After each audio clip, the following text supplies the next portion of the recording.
Oben ang dia di Aruba e figlia ng Holanda no tasing nos agana. Sabi ko nos agana, paso nos uni. Aqui não nos uni, turnos político não. Tudo é do di OCAM, di MAP, di tudo outro organização não uni. Pero não tem organização na Holanda sua uni, também nos cobriram de Kosovo, de Antillas, de tudo isla não.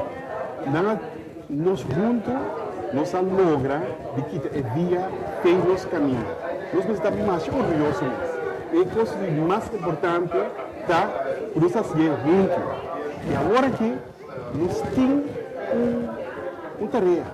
E tarefa está o bolso aqui na Holanda faz algo com a vida.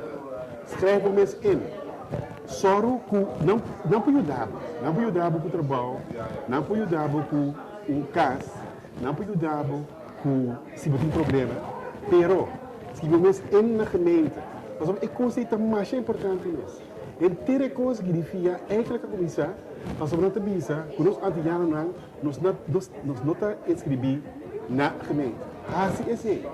Mas sobre não ajuda a comunidade. Essa é parte do ajuda a comunidade. Pero também ajuda a comunidade se abo logra.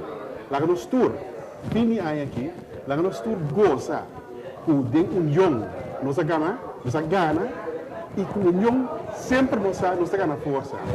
Turpida, abo assim, den é grande, den é qualidade, é coisa mais importante. Lá que nós tur bisa, que nós está orgulhoso, de estar antiano, Jucursal, Judy Bonaire, Judy Aruba, Judy St. Martin, Judy Santa Estécia, Judy Saba. Lá que nós está orgulhoso. Dank.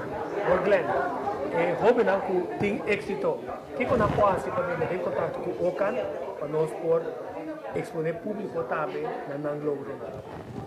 Nós temos jovem raad, esse que men, que tudo Robinan, que ajuda, outro Robinan não pode join nós. Pero também pode join dentro da gemeente, pode aqui para raad para ajudar. Of, se você qualquer organização, que você tem, contact nós.